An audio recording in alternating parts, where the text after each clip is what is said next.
Comenzamos la meditación 25ª en estos ejercicios espirituales. Que Dios te conceda su gracia al escuchar, como a mí al predicar. Soy el Padre Miguel Segura, director de vocación.org, y nos ponemos en manos del alfarero. Todo el tiempo de Pascua, los cristianos de Oriente se saludan diciendo, en lugar de buenos días, buenas tardes, dicen, Jesucristo ha resucitado. Y el otro responde, verdaderamente ha resucitado. El Santo Padre, el Papa San Juan Pablo II, decía que en el día de la resurrección es un domingo especial, es un anuncio que penetra como un dardo el corazón, y no solamente el corazón, sino también el pensamiento. Es un día que nos interpela en lo más profundo. Es la fuerza, la gracia, es la alegría que entra en el alma, ese secreto carisma de la renovación de los dos extremos que se unen, el hombre y Dios. Ese saludo es en Oriente, Cristo ha resucitado, verdaderamente ha resucitado. ¿Qué tenemos que buscar en esta meditación?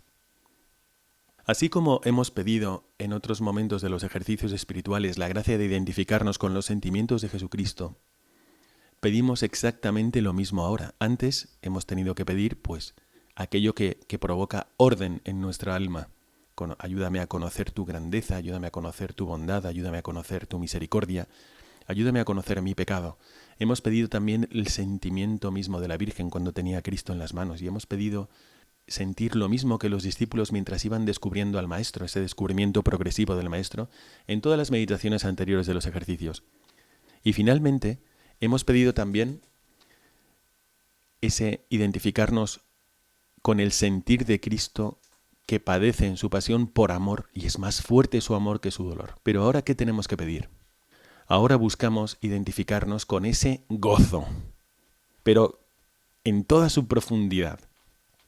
Ese gozo que engendra una confianza ilimitada en Jesucristo resucitado. Él está en el cielo, está intercediendo por nosotros, por todos los hombres.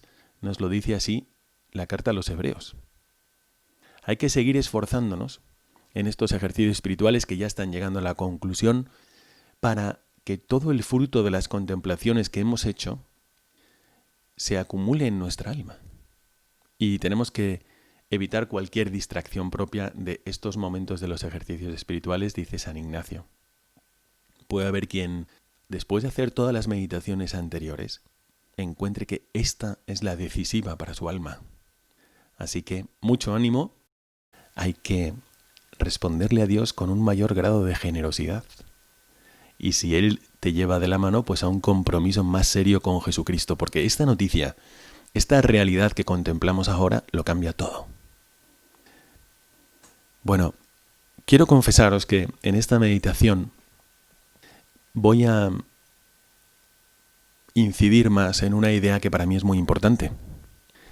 Y es una idea que a veces tenemos de la resurrección un poco distorsionada. Es como si considerásemos que Dios permitió la resurrección como para darnos un elemento más de apologética. Es decir, como que el hecho de que Cristo haya sido resucitado sirve para que luego los cristianos podamos presentar a los demás con más verosimilitud, con más credibilidad, la noticia de todo lo anterior que ha hecho Jesucristo. ¿Ves? Como Jesucristo ha resucitado, todo lo anterior que ha dicho era verdad. Pero esto sería ver la resurrección desde fuera. Esto sería ver la resurrección desde nosotros mismos, que es lo primero que se nos ocurre siempre. Somos tan egocéntricos que incluso considerando los misterios de Dios, pensamos esos misterios desde nosotros mismos. Y sin embargo, tenemos que ver la resurrección desde el corazón de Cristo, como hemos querido ver todos estos ejercicios espirituales. ¿Qué fue para Jesucristo la resurrección? Porque si conseguimos meternos en el corazón de Jesucristo también en este momento de la resurrección, en esta realidad de ser resucitado, entonces adquiriremos algo que es para nosotros. Los misterios de Cristo son los nuestros. Todos los misterios de Cristo son los nuestros. Cuando Pilato dice, he aquí al hombre, ecce homo, he aquí al hombre, pues nos está diciendo, en Cristo, dijo más de lo que pretendía decir. En Cristo tenemos nuestros misterios. Y también está el misterio de la resurrección. Él es verdaderamente una sola persona, el Verbo divino, pero con dos naturalezas. La divina, sí, hacía milagros, por supuesto. Tenía la visión beatífica, por supuesto. Pero también la naturaleza humana, como la mía. Y en Cristo veo lo que va a suceder con mi naturaleza humana. Pero no es que alguien me verá y dirá, mira, resucitó. No, ¿cómo lo viviré yo? Por eso la resurrección de Cristo, vista desde el corazón mismo de Cristo, nos dice algo ya definitivo sobre Dios. Y por eso nos interesa tanto dedicar un momento a contemplar esto, antes de contemplar las apariciones tan importantes, sea a Pedro, a Emaús, a los discípulos, a María Magdalena, en Galilea, en Jerusalén, a San Pablo.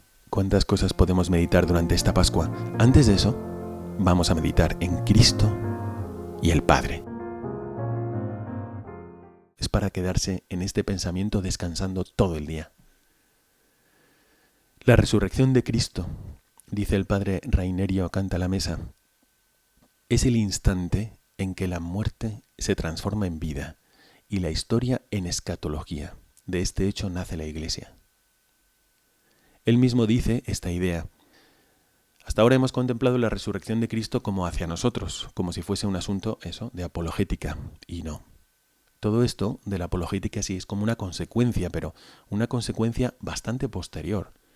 No es que Jesucristo es resucitado para darme un argumento que me saque de dudas. Dios no resucitó a su Hijo para sacarme de dudas. Ni siquiera resucitó a su Hijo por los demás, para demostrarnos algo. Como si el Padre hubiera sido indiferente a todo lo que ha sufrido el Hijo, como si el Padre hubiera sido indiferente a toda la obediencia de su Hijo, y ahora pues hace algo para nosotros, para que la Iglesia se extienda. No, la resurrección de Cristo es, ante todo, el acto de infinita ternura con el cual el Padre, después de ver los terribles sufrimientos de su Hijo de la pasión, con esa infinita ternura despierta a su Hijo mediante el Espíritu Santo para la vida y lo saca de la muerte. Y no solamente lo saca de la muerte, sino que lo constituye Señor de todo. Es el acto trinitario, el Padre, el Espíritu Santo, el Hijo. A partir de aquí, a Dios, en los Hechos de los Apóstoles, por ejemplo, a Dios Padre, ¿cómo se le conoce? ¿Cómo se le llama a Dios Padre? El que resucitó a Jesús de entre los muertos. El que resucitó a Jesús de entre los muertos. Y los padres y las madres de familia más tiernos no merecen ese nombre en comparación con Dios. Es como el culmen de la acción divina, es el Padre, en el que siempre había creído Jesucristo, al que siempre se había referido Jesucristo y por quien siempre había trabajado Jesucristo, es fiel. Y esto nos tiene que llenar el alma de una alegría inmensa, porque con nosotros va a pasar lo mismo. El que resucitó a Jesús de entre los muertos, también a vosotros os resucitará. Efectivamente, ninguna criatura humana estuvo presente durante la resurrección de Cristo, pero el Padre sí. Y Cristo abraza a su Padre. Hoy toda la liturgia nos recuerda esto. La liturgia del Domingo de Resurrección nos recuerda lo que Cristo le dice a su Padre. Surrexi, resucité. Et aduc tecum sum, y estoy contigo, Padre. Es que hay que ver cómo nos emociona cuando encontramos por fin a la novia que ha estado esperando al novio y se ven en la estación o en el aeropuerto, o el novio que ha estado esperando a la novia y van corriendo y se abrazan. Pero muchísimo más este abrazo de Jesucristo y del Padre. Y os aconsejo, vamos a disfrutar esto, lo que no narran los evangelios, pero que esto sucedió. Y sucedió en una dimensión que todos disfrutamos ya, porque después se derrama esto en los sacramentos. Esto es contemplarle a los dos. Contemplar al Padre, contemplar al Hijo, con ese fuerte abrazo. ¿Cómo me lo imagino? ¿Qué imagen podríamos usar para quedarnos un momento rezando y disfrutando de cómo tuvo que ser para el corazón de Cristo este encuentro real con el Padre?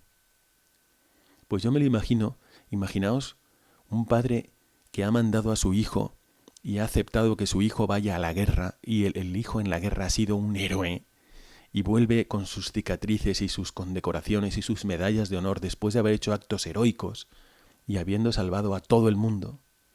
Ese hijo llega a la casa del padre y se ven y se abrazan. Y el padre no le ha fallado. El padre es fiel. Ese padre en el que meditamos en las primeras meditaciones, esas manos del alfarero que estaban dando forma a nuestro barro, que están dando forma a toda la creación, a nuestra alma, a nuestra libertad, a nuestra capacidad de conocer el bien y la verdad. Ese padre que no quería la muerte y no quería el pecado, y por nuestros actos nosotros nos lo hemos buscado, pero Él nos saca de ahí a través del Hijo. Y el alfarero sigue formando esa vasija y le da una finalidad que ni siquiera nosotros podríamos pensar, de tan grande, tan esplendorosa y tan trascendente. El Padre es fiel. Y ahora abraza a su Hijo, y les vemos a los dos felices para siempre. Padre es fiel.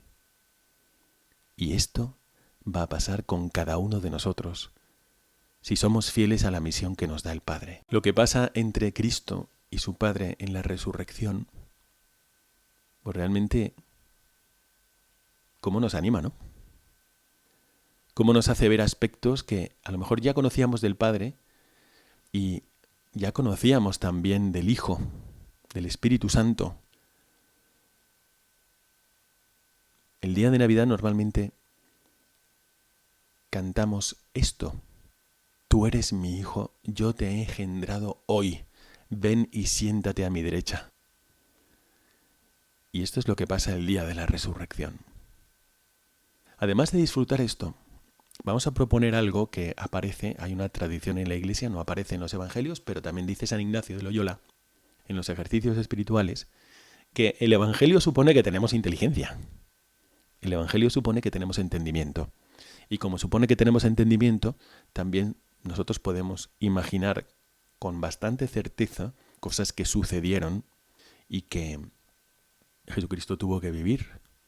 Y después, conociendo cada vez más a Jesucristo, es como si tú conoces a una persona y tú sabes que esta persona siempre, no sé, por ejemplo, entrena al gimnasio, o no, tú sabes que entrena en cualquier parte, cuando viaja también entrena, pues tú sabes, bueno, pues este día yo no lo vi, pero seguramente entrenó. O cuando tú ves a una madre que es amorosísima con su hijo y está un año, su hijo está estudiando fuera, tú sabes que el día que vuelve, ese día que vuelve, lo va a ver. Lo va a ver porque va a ir al aeropuerto, porque va a estar ahí, porque lo va a ver. Y nosotros, después de haber conocido el corazón de Jesucristo y después de haber conocido el corazón de María, nosotros podemos imaginarnos lo que tuvo que ser la aparición de Cristo resucitado a María Santísima, a nuestra Madre. No aparece en el Evangelio. Pero recuerdo que San Juan Pablo II, un domingo de resurrección, hizo alusión a esta que él consideraba realidad y que se apoyaba también en una tradición de la Iglesia. Ella es la que más ha sufrido. Entonces nosotros vamos a disfrutar un momento también pensando y disfrutando viendo a María abrazando a su Hijo resucitado. Las que sois madres, qué alegría, qué gozo cuando por una desgracia, por un mal diagnóstico médico, por lo que sea, dicen que tu hijo tiene un problema y de repente, no, mire, era un error, está a salvo. Qué alivio, qué alegría, qué gozo, qué abrazo le vas a dar. Bueno, pues María abrazando a su hijo resucitado que ella vio morir. Qué gozo, qué paz, qué dicha, qué felicidad indescriptible en el corazón de María. Y qué pena no haber tenido algún aparato ahí que pudiera registrar estos diálogos de Jesús con su madre. Conociendo el corazón de Jesús y viendo cómo es de generoso y cómo recompensa cualquier pequeño grado de fidelidad de la viuda que ha dado lo que tenía para vivir, es que María no tenía nada más para vivir. María es la viuda del Evangelio, que lo ha dado todo. Y Jesucristo valora cualquier detalle, imaginaros esto, de dar a su Hijo único. Qué parecida al Padre, la Madre. Y cómo se habrán fundido en un abrazo fuertísimo. Y cómo la habrá mirado. Ya le había pronosticado esto. Por eso los 3 días que se perdió en el templo, cuando alcanzó la mayoría de edad, 12 años, según Israel, para poder leer en la sinagoga. ¿Cómo habrá vivido María este momento? Vamos a ir al Evangelio, a San Juan 20, 19 a 29. Es esta aparición de Jesucristo a los apóstoles, narrada por San Juan y que tiene detalles que otros no tienen. Dice así: Al anochecer de aquel día, el primero de la semana, domingo, estaban los discípulos en una casa, con las puertas cerradas por miedo a los judíos. Y en esto entró Jesús, se puso en medio y les dijo: paz a vosotros. Y diciendo esto, les enseñó las manos y el costado, y los discípulos se llenaron de alegría al ver al Señor. Jesús repitió: paz a vosotros. Como el Padre me ha enviado, así también os envío yo. Y dicho esto, sopló sobre ellos, y les dijo: recibid el Espíritu Santo. A quienes les perdonéis los pecados, les quedan perdonados. A quienes se los retengáis, les quedan retenidos. Vamos a contemplar un momento antes de la entrada de Cristo glorioso. Qué sensación de fracaso.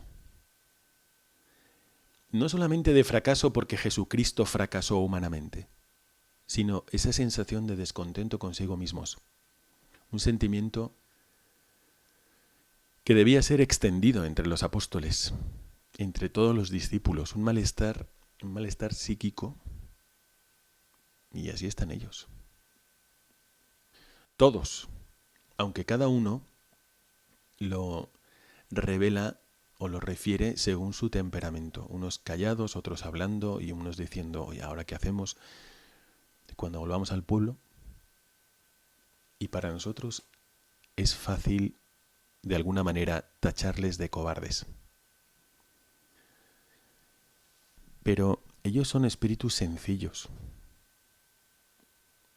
Cuando uno considera quiénes son los apóstoles, son espíritus sencillos. Están enamorados del Maestro. Y recuerdan las multitudes, recuerdan los milagros, recuerdan los discursos. Pero es que ahora las autoridades religiosas han acabado con Cristo. ¿Qué futuro tienen? Y el único realista del grupo me parece Tomás, que no aguanta y sale. Va a ver qué pasa. Tomás no estaba. Los 2 de Emaús también son como Tomás. Bueno, la vida sigue, vamos a ver qué hacemos. Los otros se quedan todavía como conejos asustados. Y se presenta Jesucristo.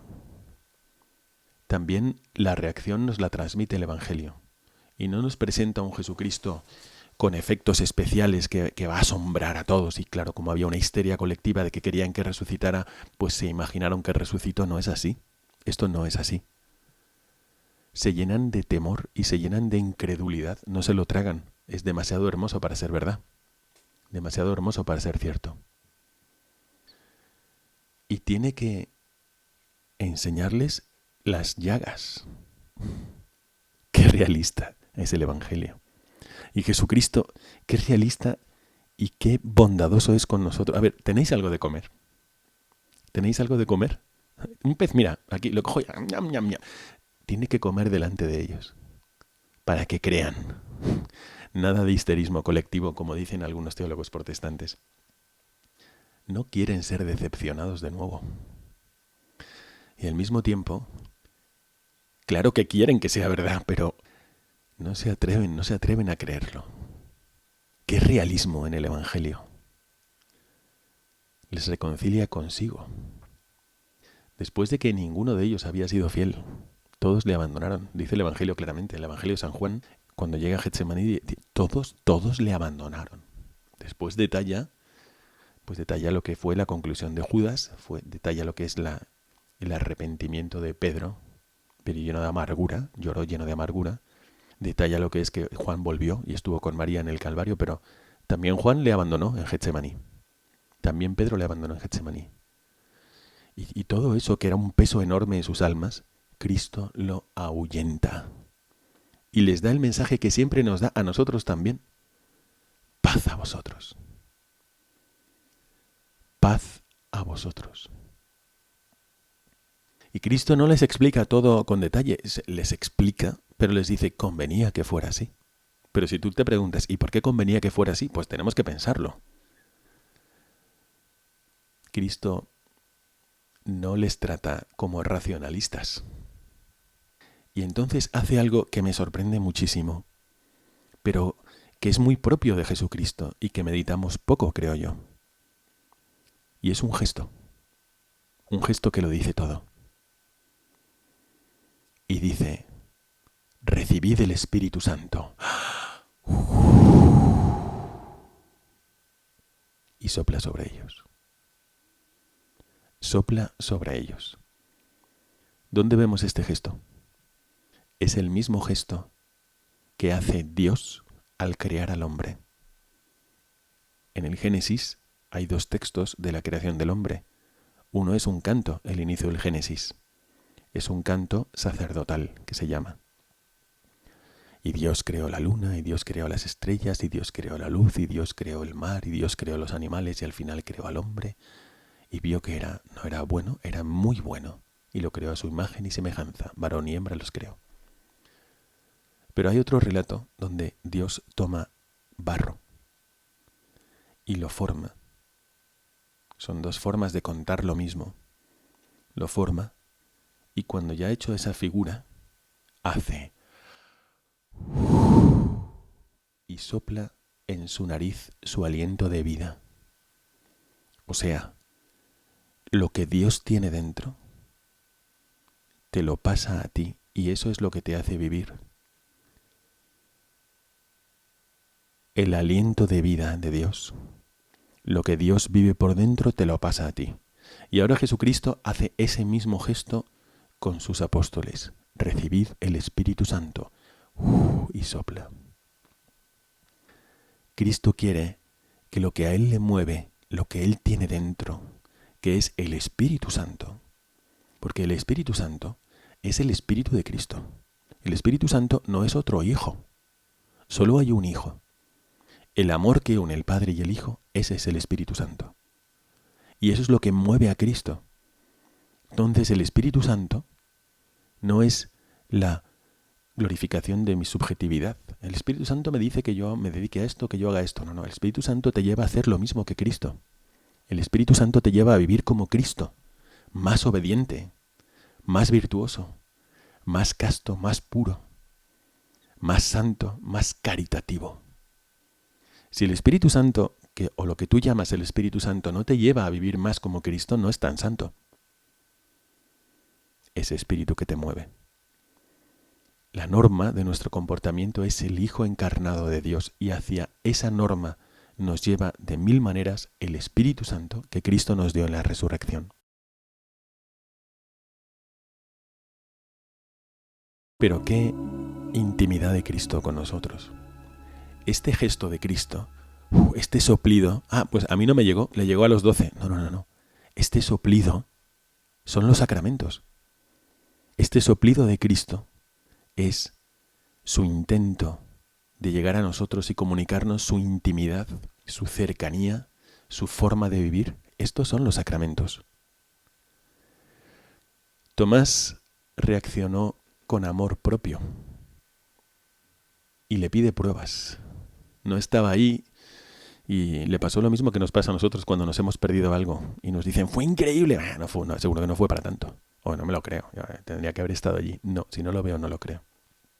Y lo impresionante es que en este día del domingo de resurrección, Jesucristo se apareció a los 10 discípulos reunidos. Faltaba Judas y faltaba Tomás. Pero una semana más tarde, también domingo, para nosotros, estos 8 días que siguen es como si fuese un solo día, el domingo de la resurrección, se aparece también a Tomás y no le niega las pruebas. Tomás le pidió pruebas y Jesucristo no se las negó. El cambio de los discípulos más inmediato es que llevan a su corazón de golpe la certeza del poder de Cristo. Y esto se empieza a ver a lo largo de ya todas las páginas del Evangelio, y leernos de un tirón los Hechos de los Apóstoles nos hará ver que nuestra vida podría ser un capítulo más de los Hechos de los Apóstoles. Porque todo surge como si fuese el Big Bang. Todo surge de la resurrección de Cristo. Y se prolonga en nuestras vidas, como se prolongó en la vida de los apóstoles, y una semana más tarde en la vida de Tomás, y unos meses después en la vida de San Pablo, y así en los primeros discípulos, y en todos los santos, y en toda la Iglesia, y en todas las épocas.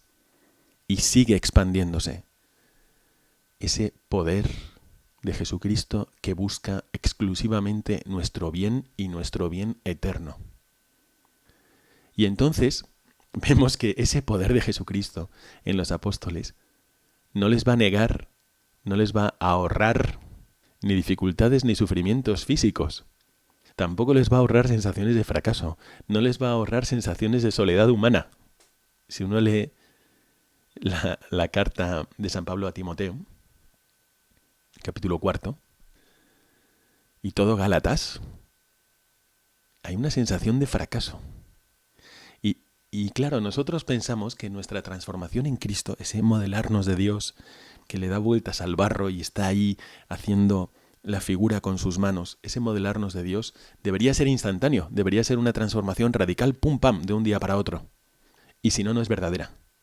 Y no es así. No es verdad. Incluso después de resucitado, para los apóstoles, para los discípulos de Cristo, como que toda la dinámica de la acción de Dios exige un trabajo paciente y apoyado en su gracia. Hasta los más íntimos lo vivieron así. San Pablo era de un temperamento tremendo, y después de la resurrección vuelven a aparecer todas sus limitaciones. En Pedro se muestra también cobarde e inseguro después de la resurrección. Y Pablo se deja llevar de su temperamento en un momento. Más adelante ya es la época de la resurrección, ya han recibido el Espíritu Santo, ya es un apóstol, y se pelea a muerte casi, bueno, a muerte no, pero se pelea con Bernabé de tal manera que tienen que romper. Y tú te vas por aquí, yo me voy por allá, y además se pelean por motivo de un tal Marcos, que San Pablo decía que no valía para nada, y que no lo aceptaba, porque Marcos también había renunciado y se había ido a su casa. Luego se arrepiente y vuelve. San Pablo no le quiere recibir. Y San Bernabé dice, hombre, sí, el chico es valioso. Y San Bernabé insiste, San Pablo dice que no, y se separan. Y se acabó esta pareja apostólica. Y el motivo de la riña había sido un chico que luego terminó siendo evangelista. Y tenemos sus escritos, y gracias a sus escritos probablemente también otros evangelios que los habrán leído. Tenía razón San Bernabé. San Bernabé fue el que le presentó a los discípulos, a los 12, y el que fue elegido por el Espíritu Santo. San Bernabé vio el futuro de Marcos.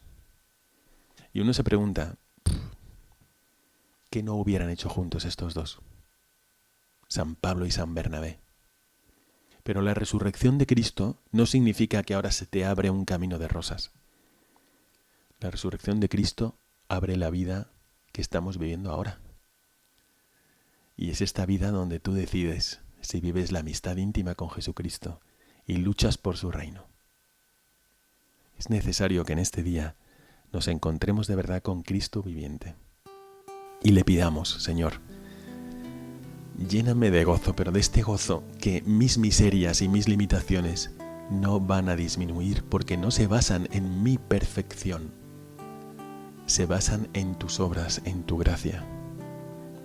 Señor, yo quiero experimentar la novedad que tú has inaugurado. Eres tú el que no me deja solo. Eres tú el que me vas a sacar de mis limitaciones y de mis egoísmos y de mis caídas y de mis pecados. Eres tú el que vences a la muerte, no soy yo. Ayúdame a vivir de este gozo. Experimentar también el gozo del Padre que resucita a Cristo. Esto sí que es inimaginable. Este es mi Hijo amado, escuchadle. Este es mi Hijo amado en quien tengo puestas mis complacencias. Y este es mi Hijo amado al que hoy resucito. Qué impresionante. Y Cristo, este Cristo resucitado, pues yo no lo he visto, podrías decir tú. Pero San Pablo nos transmite una realidad que sí, en cambio, sí que vivimos. Porque resulta que Cristo resucitado se identifica con la Iglesia. Y le dice, Saulo, Saulo, ¿por qué me persigues? Saulo perseguía a la Iglesia.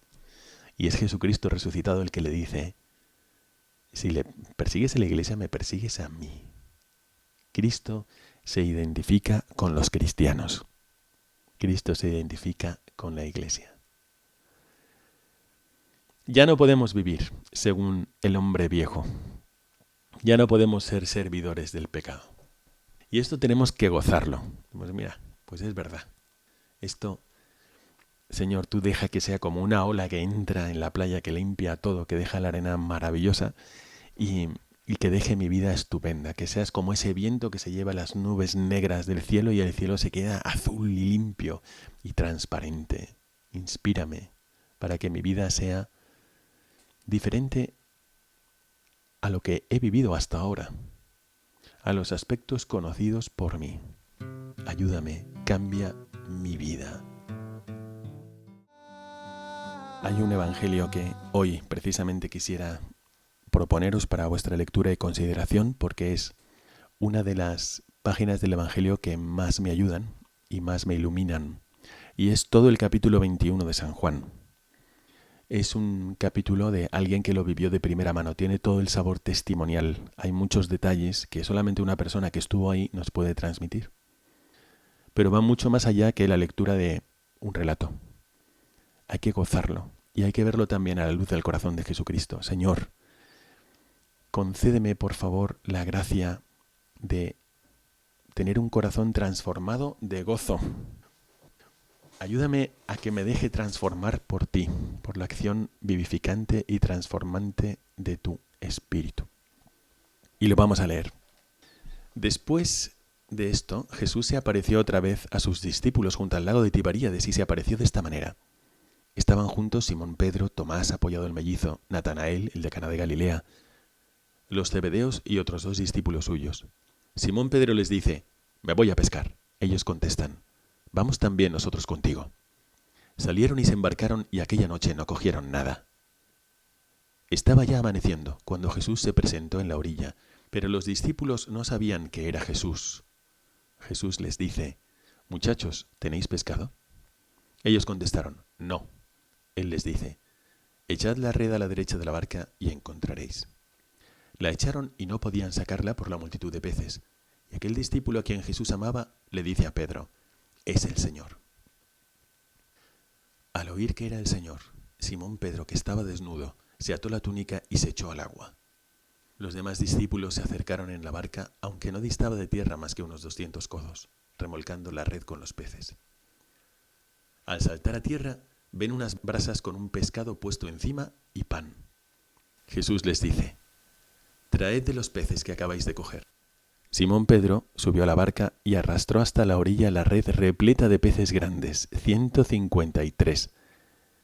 Y aunque eran tantos, no se rompió la red. Jesús les dice, vamos, almorzad. Ninguno de los discípulos se atrevía a preguntarle quién era, porque sabían bien que era el Señor. Jesús se acerca, toma el pan y se lo da, y lo mismo el pescado. Esta fue la tercera vez que Jesús se apareció a los discípulos después de resucitar de entre los muertos. Todo lo que ha pasado queda atrás. Todo está sepultado con Cristo. Este pasaje del Evangelio nos hace ver que en la vida tenemos momentos difíciles, como vivieron los apóstoles y vivió precisamente Pedro. Y a lo mejor vemos los ideales demasiado grandes a veces y no actuamos bien. Y sin embargo vemos la reacción de Cristo. Han pasado toda la noche, no han pescado nada, están cansados. ¿Tenéis pescado? No. Una sola palabra, están hartos. A mí me ha tocado pescar durante la noche. Pescábamos calamares en el sur de Italia. Y teníamos que estar a la 1, a las 2 de la mañana pescando calamares. Y a veces pescabas un calamar. Un calamar lo sacabas ahí como si fuera un calcetín. Y eso era el fruto de tu trabajo toda la noche. No estaba buenísimo, pero era un calamar. Y ellos ni uno. No habían pescado nada en el lago. Esta contemplación me parece hermosísima. Todo se presta para pasar un ratito hermoso con Cristo. Están cansados, con sueño, con hambre, con frío, y Jesús está en la orilla, en la playa. Y ellos reconocen que al inicio no se dieron cuenta. No terminaba de amanecer y hay Jesús ahí poniendo las manos así. Muchachos, ¿tenéis algo que comer? No. Y Juan es el Señor.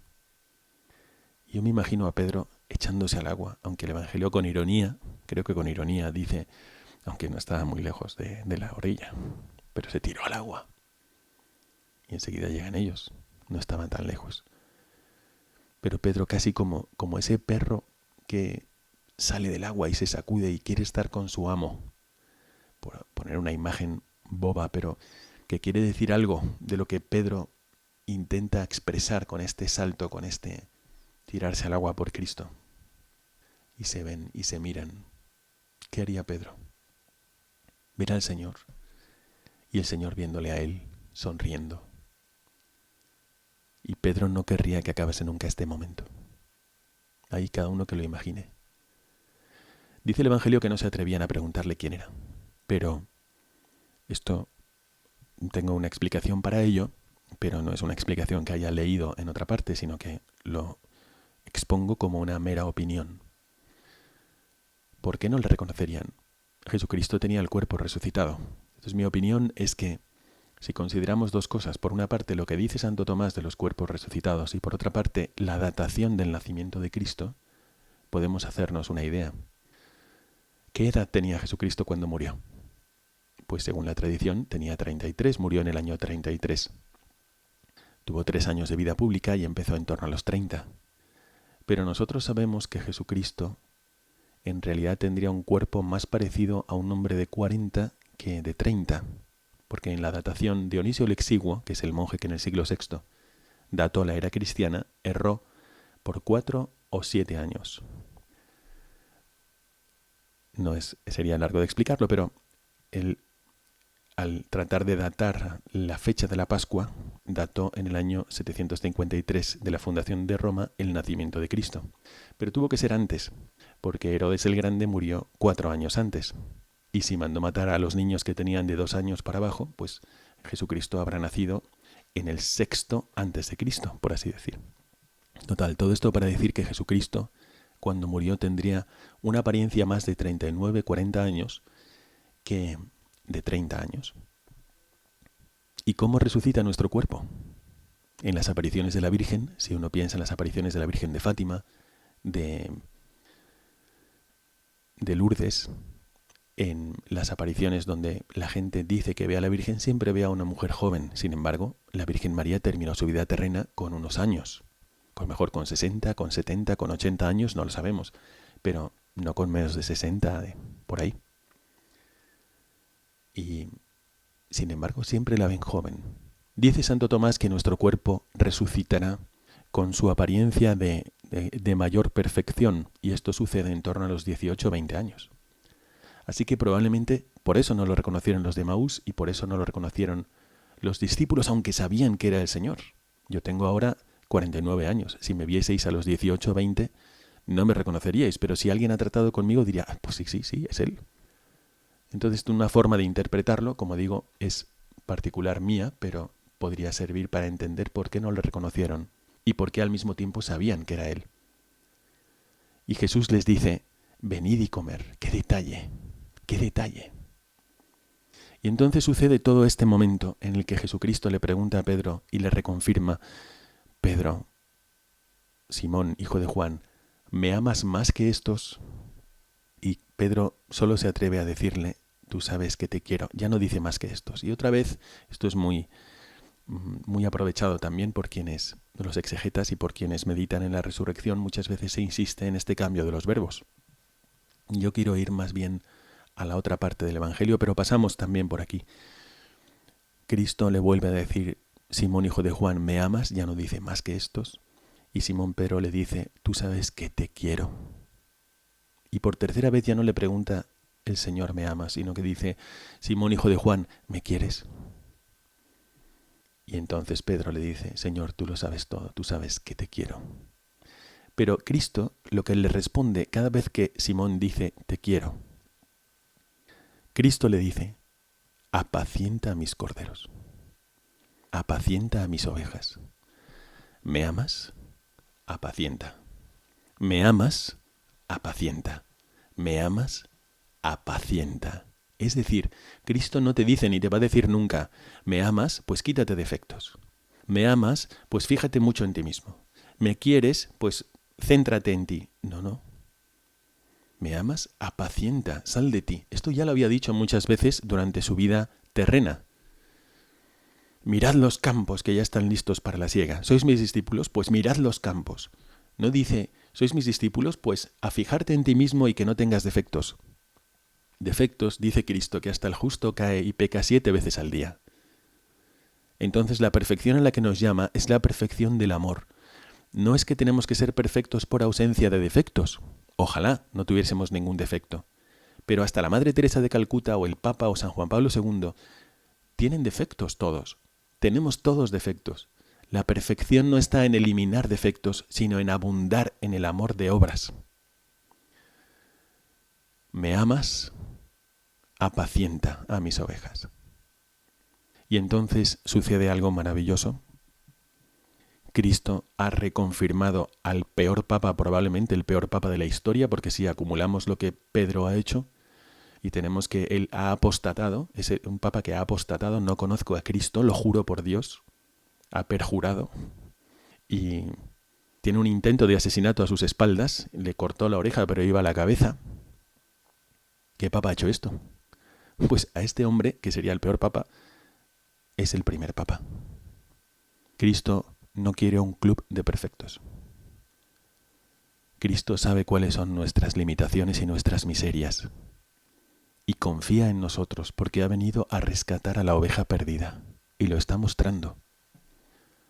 Esta persona que por sus actos se había puesto el último de la cola para ser votado como papa, lo elige Cristo. Y entonces pasa algo maravilloso. Y con esto nos quedamos pensando en la contemplación de Cristo. Están caminando por la playa. Cristo le está hablando de su vida, de su futuro, de sus planes para la iglesia probablemente. Dice: en verdad te digo, cuando eras joven tú mismo te ceñías e ibas a donde querías, pero cuando seas viejo, le habla del futuro, extenderás las manos, otro te ceñirá y te llevará donde no quieras. Esto lo dijo aludiendo a la muerte con que iba a dar gloria a Dios. Dicho esto, añadió: sígueme. Y entonces pasa algo maravilloso. Para mí, muy consolador, muy significativo. Pedro, volviéndose, vio que les seguía, con lo cual estaban caminando por la orilla, estaba paseando con Jesucristo por la playa. Imagínate tú haciendo esto. Pedro, volviéndose, vio que les seguía el discípulo a quien Jesús amaba. Juan, el mismo que en la cena se había apoyado en su pecho y le había preguntado: Señor, ¿quién es el que te va a entregar? Juan era el único que había estado en el Calvario. Juan era el que había recibido a María. Y Pedro está sintiendo que él es el más indigno para ser papa. Él ya no es capaz, según sus limitaciones y defectos, de ser la roca sobre la que se sustente la iglesia. Y entonces Pedro se da la vuelta y dice, al verlo, Pedro dice a Jesús: Señor, ¿y este? ¿Este qué? Como diciendo, este sí que sería bueno. Y Jesús le contesta: si quiero que se quede hasta que yo venga, ¿a ti qué?